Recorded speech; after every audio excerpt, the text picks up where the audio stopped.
Assalamualaikum warahmatullahi wabarakatuh. Bismillahirrahmanirrahim. Alhamdulillahirabbil alamin. Wa bihi nasta'inu ala umurid dunya waddin. Wala haula wala quwwata illa billahil aliyyil azim. Allahumma salli wa sallim ala sayyidina wa habibina wa syafi'ina wa maulana Muhammadin sallallahu alaihi wasallam wa ala alihi wa ashabihi wa man tabi'ahu ila yaumiddin. Sahabat Bawaslu yang berbahagia, pada kesempatan ngabuburit pengawasan kita sore ini berada di tengah-tengah kita Bapak Kiai Haji Abdul Aziz. Beliau adalah pimpinan Basnas Kabupaten Magelang atau Badan Amil Zakat Nasional Kabupaten Magelang. Sugeng rawuh Pak Kiai. Nggih, sakunturipun. Matur suwun atas kerawuhanipun di Bawaslu Pak Kiai. Sahabat Bawaslu yang berbahagia, sebagai pengawas kita selain dituntut untuk senantiasa profesional juga berintegritas. Terkait dengan topik tersebut, kita akan sama-sama tolabul ilmi atau belajar kepada Pak Kiai khususnya terkait dengan integritas. Pak Kiai, nuwun sewu, matur. Bagaimana cara menumbuhkan budaya integritas dalam perspektif Islam, Pak Kiai? Sebelumnya Assalamualaikum warahmatullahi wabarakatuh. Waalaikumsalam warahmatullahi Sahabat wabarakatuh. Bawaslu, masyarakat semuanya yang dimuliakan Allah Subhanahu wa taala. Alhamdulillah pada kesempatan sore hari ini saya diundang oleh Mas Hafid dari Komisioner Bawaslu Kabupaten Magelang untuk ngabuburit bincang bersama terkait tema sore ini. Terima kasih kesempatannya. Yang perlu saya sampaikan ketika berbicara tentang integritas, kita lihat padanannya kalimat integritas itu kalau dalam bahasa agama Islam itu ada dua kata, an-nazahah dan al-istiqomah. Ini lebih dekat kepada al-istiqomah. Jadi integritas itu istiqomah. Nah, ini sudah menjadi bahasa yang jamak dipahami oleh masyarakat. Jadi integritas itu kita pahami istiqomah. Dan memang istiqomah itu satu bentuk sikap perilaku yang baik bagi umat Islam, bagi manusia. Istiqomah itulah integritas. Jadi untuk menumbuhkan integritas atau al-istiqomah tentunya ada prasyarat-prasyarat lebih khusus karena ini kepribadian itu tidak bisa terbentuk secara tiba-tiba, secara instan. Ada proses, ada pemahaman, ada laku.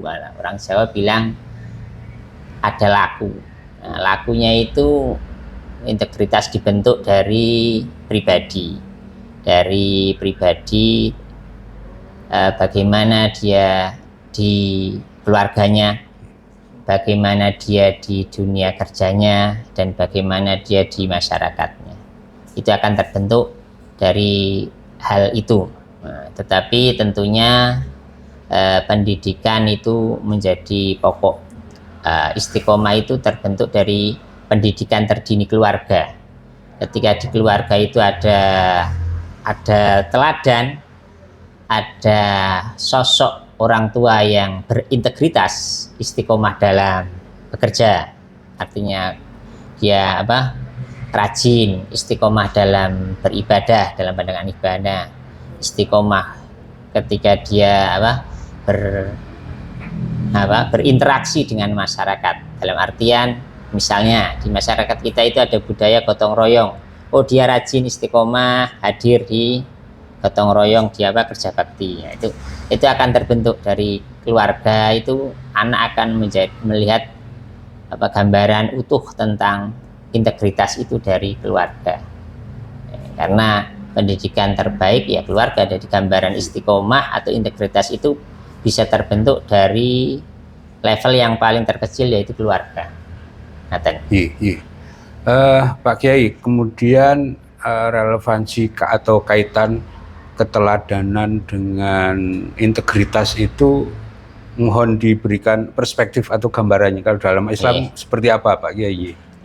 Ya, terkait ini di integritas al-istiqomah dalam pandangan Islam ini asal kita runutannya.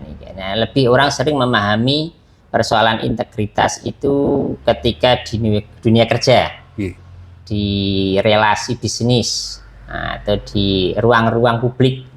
Itu integritas menjadi satu gambaran untuk menilai seseorang atau kepribadian. Nah, ini dalam Islam ada satu hadis Rasulullah SAW, Inna Allaha yuhibbu al-abda idza amila bihi ayutskinahu. Atau kama qala bi sallallahu alaihi wasallam, Nabi bersabda, Allah Subhanahu wa taala itu senang dengan hambanya ketika dia bekerja itu mutskin. Mutskin itu profesional. Nah, bangunan profesional itu salah satunya adalah elemennya profesional itu adalah integritas. Jadi ketika seseorang itu profesional itu akan dibangun oleh satu sikap integritas. Nah, integritas itulah yang relevansinya dengan ajaran Islam. Tadi saya katakan ada hadis Nabi senang kalau hamba itu profesional, integritas. Dan Nabi juga ada satu riwayat, ini yang menarik, Mas Hafid, terkait kita di Basnas. Itu Nabi pernah mengirim sahabat menjadi petugas penarik zakat. Duta, semacam duta. Semacam duta untuk kali sekarang ya Basnas itu amil, kalau bahasa zakatnya amil, untuk menjadi amil. Nabi SAW mengutus sahabat untuk menjadi amil. Kemudian sahabat itu pergi sesuai dengan dawuhnya Nabi untuk ke satu masyarakat untuk mengambil zakat. Selesai dari tugas itu, sahabat itu datang kepada Nabi, memberikan ini hasil kerja saya, ini zakat masyarakat daerah itu sekian, diberikan kepada Nabi. Terus ada satu bagian yang tidak diberikan kepada Nabi. Terus Nabi tanya, lah itu yang bagian itu, ini untuk saya karena masyarakat memberikan kepada saya. Oleh Nabi kemudian dimarahi, kalau kamu tidak saya angkat jadi petugas, kamu tidak akan dapat bagian itu. Jadi Nabi mengajarkan integritas langsung. Kalau kamu tidak saya angkat sebagai petugas penarik zakat, kamu tidak akan dapat bagian itu. Dari situ Nabi itu memberi gambaran, itu integritas itu bagian daripada profesionalisme kerja. Inherent melekat. Yang seharusnya ada pada diri setiap yang sedang mengemban amanah, Pak Yai. Nah, yang berikutnya ini dalam konteks sebagai pengawas dan juga penyelenggara pemilu pada umumnya, Pak Kiai. Terkadang kita dihadapkan pada persoalan untuk tawasud atau seimbang antara bagaimana kita harus tegas berbuat adil, pada saat yang sama bagaimana kita juga tetap harus mengedepankan akhlakul karimah atau akhlak yang islami. Mohon kiatnya Pak Kiai saat kami harus bersikap pada posisi tersebut, Pak Kiai. Saya memahami tugas Bawaslu ini bagian daripada bagaimana masyarakat ini dan bagaimana demokrasi di Indonesia itu benar-benar demokrasi yang ideal, sehingga keberadaan Bawaslu itu bagian yang sangat urgent dalam proses demokrasi di Indonesia. Terkait hal ini, satu hal sebenarnya selama kita itu melaksanakan tugas sesuai dengan tupoksinya, sebenarnya dua hal itu akan selalu terwujud karena ada aturan baku dan kemudian ada ada pihak-pihak terkait yang kita bisa berkoordinasi. Jadi lebih kepada memang pendekatan ketika misalnya nih, satu misal dalam proses pilkada atau pemilu itu ada konflik misalnya. Posisi Basnas itu bisa diposisikan kan sebagai apa tadi, pengawas nih.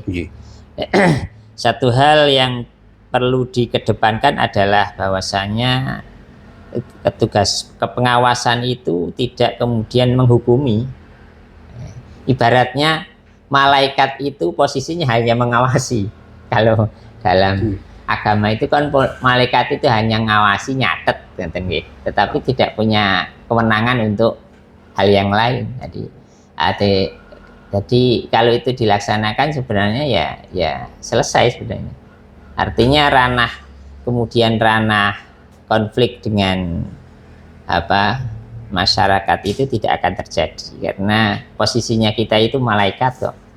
Malaikat itu tidak punya kepentingan, tidak ada keperpihakan kecuali tugas yang menjadi sami'na wa ata'na. Tugas. Artinya yang panjenengan sampaikan tadi bahwa memang tugas kami sepenuhnya mengikuti regulasi konstitusi dan regulasi yang memang sudah ada. Baik Yai, matur suwun atas sharing mauidhah dan juga ilmunya. Mohon closing statement Yai dari panjenengan khususnya terkait dengan amanah yang sedang kami emban sebagai salah satu penyelenggara pemilu maupun pilkada Yai. Terima kasih sekali lagi saya haturkan ke pimpinan atau komisioner Bawaslu Kabupaten Magelang yang bisa saya sampaikan bahwasanya perjalanan demokrasi di negeri ini masih berproses dan salah satu pilar suksesnya demokrasi yang ideal itu adalah Bawaslu. Kita berharap Bawaslu benar-benar bisa melaksanakan tugas sesuai dengan profesionalisme sebagai pengawas dan insya Allah masyarakat akan mensupport penuh proses demokrasi di Indonesia ini, menghasilkan pemimpin-pemimpin yang adil, yang amanah, dan ini bagian daripada amanat undang-undang. Dan tentunya ketika kita bagian dari itu, selama kemudian terpilih pemimpin yang amanah, proses demokrasi yang ideal, kita dapat bagian dari kebaikan-kebaikan itu yang menjadi pahala kita kelak nanti di akhirat. Terima kasih. Mohon maaf. Matur suwun Yai. Sahabat Bawaslu yang berbahagia, demikian tadi bincang kita dengan Bapak Kiai Haji Abdul Aziz, pimpinan Basnas atau Badan Amil Zakat Nasional Kabupaten Magelang. Semoga bincang kita ini mendatangkan manfaat dan maslahat untuk Bawaslu Kabupaten Magelang pada khususnya, serta Bawaslu serta penyelenggara pemilu dan pilkada pada umumnya. Demikian, kurang dan lebihnya saya mohon maaf. Wallahul muwaffiq ila aqwamit thoriq. Assalamualaikum warahmatullahi wabarakatuh.